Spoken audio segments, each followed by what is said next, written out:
The Unnameable by H.P. Lovecraft. Narrated by Doug Saffel. We were sitting on a dilapidated 17th century tomb in the late afternoon of an autumn day at the old burying ground in Arkham, and speculating about the Unnamable, looking toward the giant willow in the center of the cemetery, whose trunk is nearly engulfed in ancient, illegible slab. I had made a fantastic remark about the spectral and unmentionable nourishment which the colossal roots must be sucking in from that hoary, charnel earth, when my friend chided me for such nonsense, and told me that since no interments had occurred there for over a century, nothing could possibly exist to nourish the tree in other than an ordinary manner. Besides, he added, my constant talk about unnameable and unmentionable things was a very puerile device, quite in keeping with my lowly standing as an author.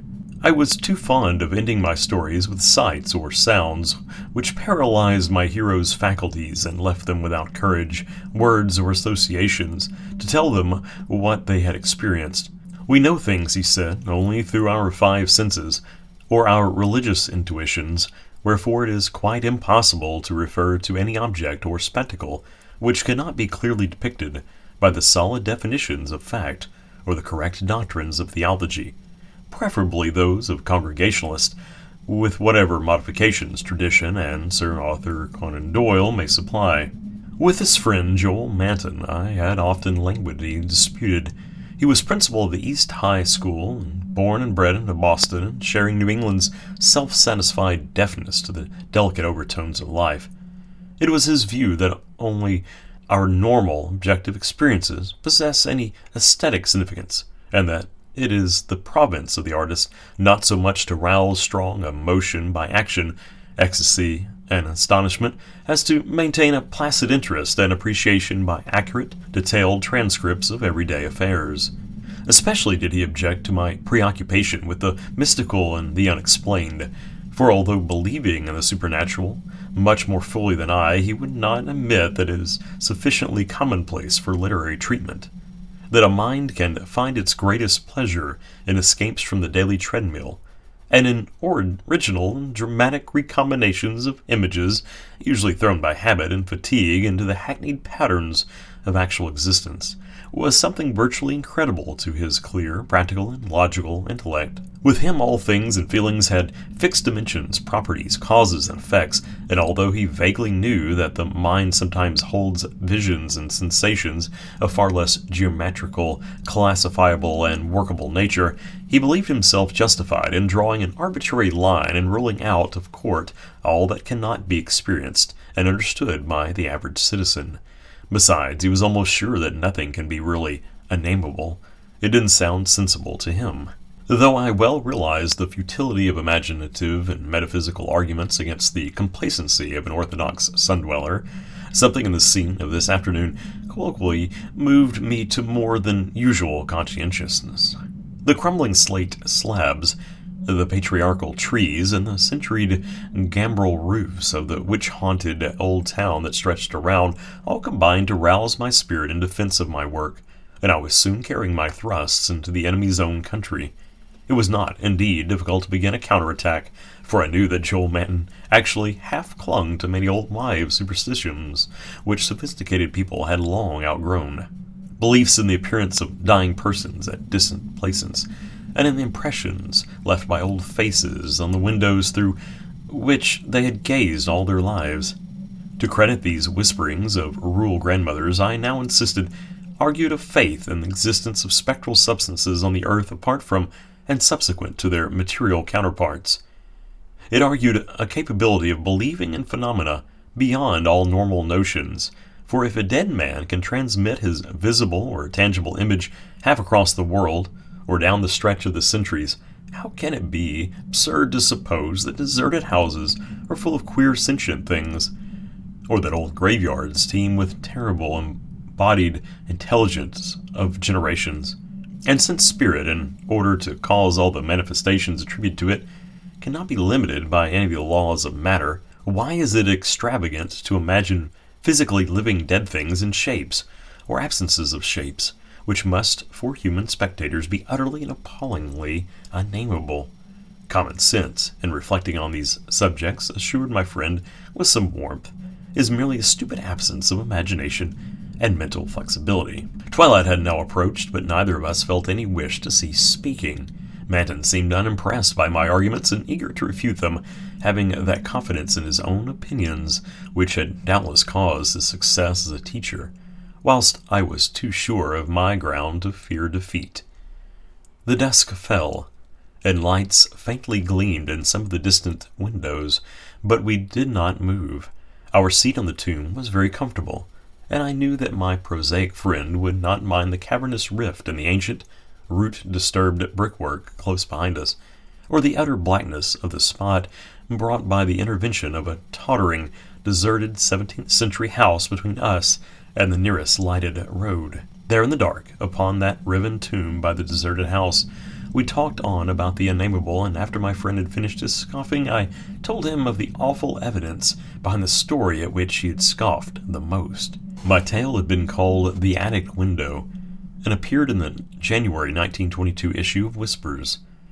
In a good many places, especially the South and Pacific Coast, they took the magazines off the stands at the complaints of silly milksops. But New England didn't get the thrill and merely shrugged its shoulders at my extravagance. The thing, it was averred, was biologically impossible to start with, merely another of those crazy country mutterings which Cotton Mather had been gullible enough to dump into his chaotic Magnalia Christa Americana, and so poorly authenticated that even he had not ventured to name the locality where the horror occurred. And as to the way I amplified the bare jotting of the old mystic, that was quite impossible and the characteristic of a flighty and notionable scribbler. Mather had indeed told of the thing as being born, but nobody but a cheap sensationalist would think of it having grown up, look into people's windows at night, and be hidden in the attic of a house, in flesh and in spirit, till someone saw it at the window centuries later and couldn't describe what it was that turned his hair gray. All this was flagrant trashiness, and my friend Manton was not slow to insist on that fact. Then I told him what I had found in an old diary kept between 1706 and 1723, unearthed among family papers not a mile from where we were sitting, that and the certain reality of the scars on my ancestor's chest and back which the diary described. I told him, too, of the fears of others in that region, and how they were whispered down for generations, and how no mythical madness came to the boy who in 1793 entered an abandoned house to examine certain traces suspected to be there. It had been an eldritch thing. No wonder sensitive students shudder at the Puritan age in Massachusetts. So little is known of what went on beneath the surface. So little, yet such a ghastly festering as it bubbles up putrescently in occasional ghoulish glimpses. The witchcraft terror is a horrible ray of light on what was stewing in men's crushed brains, but even that is a trifle.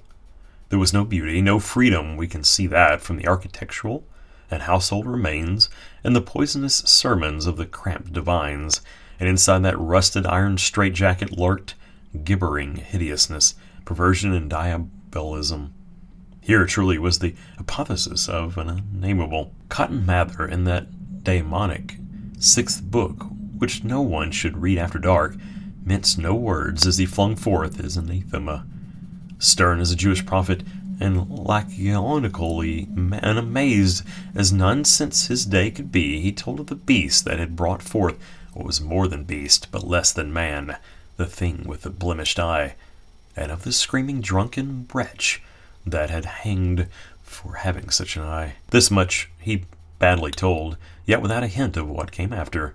Perhaps he did not know, perhaps he knew and did not dare tell. Others knew, but did not dare to tell. There is no public hint of why they whispered about the lock on the door to the attic stairs in the house of a childless, broken, and embittered old man who had put up a blank slate slab of an avoided grave, although one may trace enough evasive legends to curdle the thinnest blood. It is all in that ancestral diary I found, all the hushed innuendos and furtive tales of things with a blemished eye seen at windows in the night or in deserted meadows near the woods. Something had caught my ancestor on a dark valley road, leaving him with marks of horns on his chest and of an ape-like claws on his back.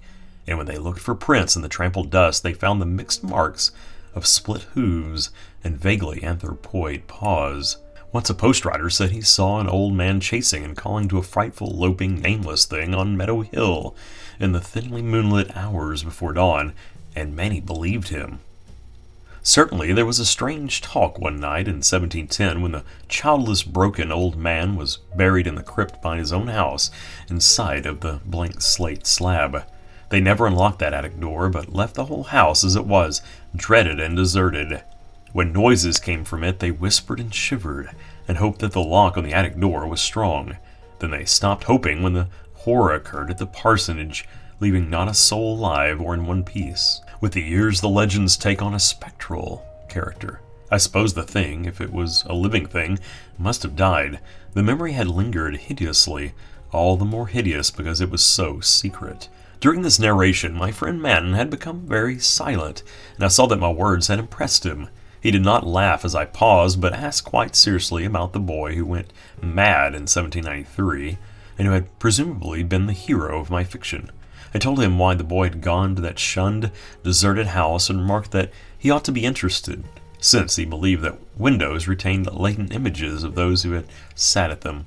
The boy had gone to look at the windows of that horrible attic, because of tales of things seen behind them, and had come back screaming maniacally.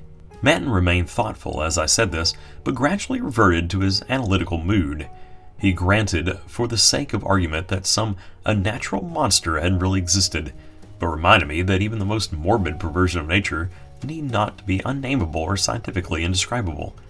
I admired his clearness and persistence, and added some further revelations I had collected among the old people. Those later spectral legends, I made plain, related to monstrous apparitions more frightful than anything organic could be.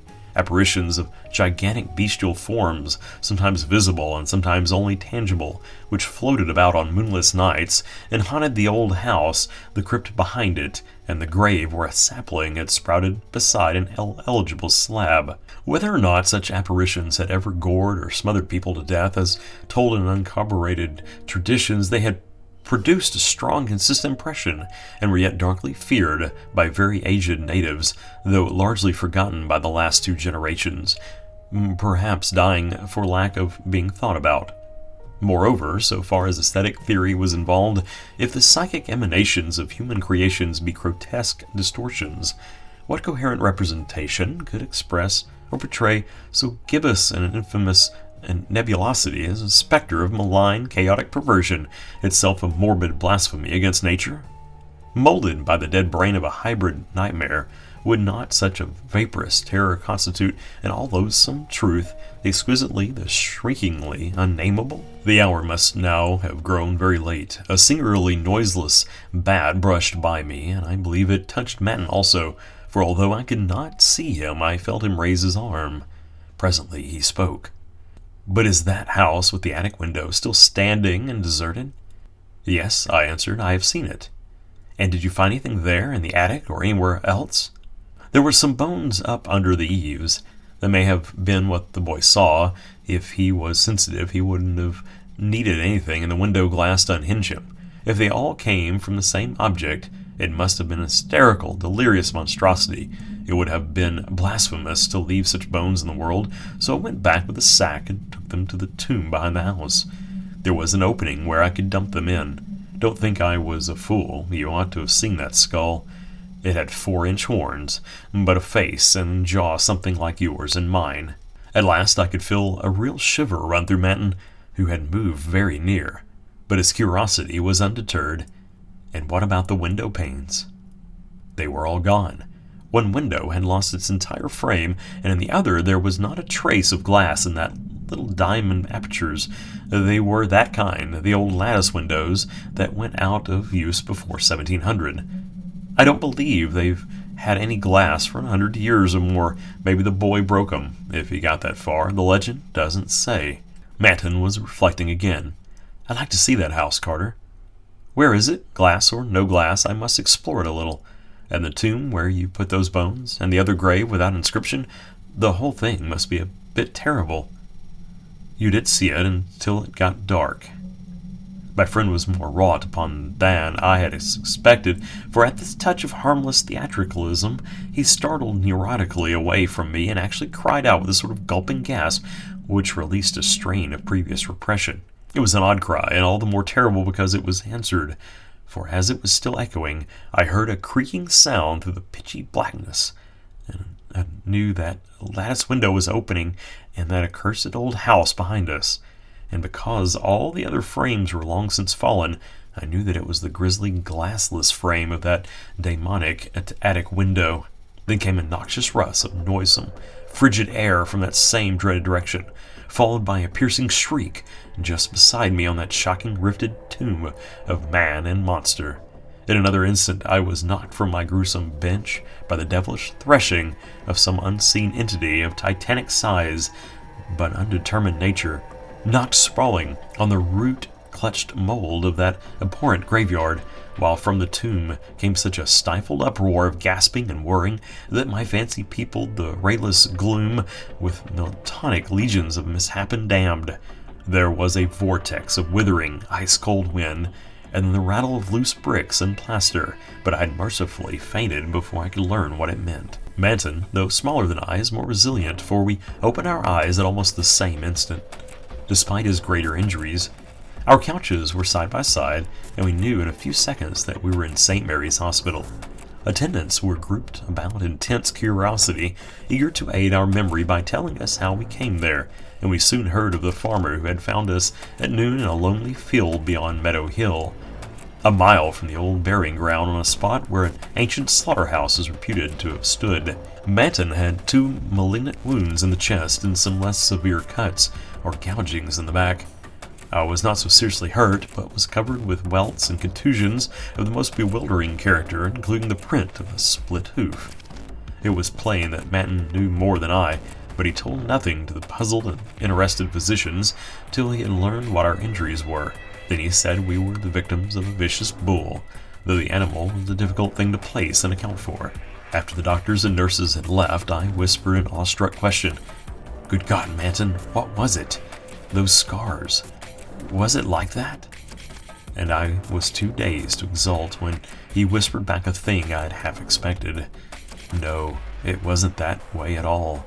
It was everywhere, a gelatin, a slime, yet it had shapes, 1,000 shapes of horror beyond all memory. There were eyes, and a blemish. It was the pit, the maelstrom, the ultimate abomination. Carter, it was the Unnamable.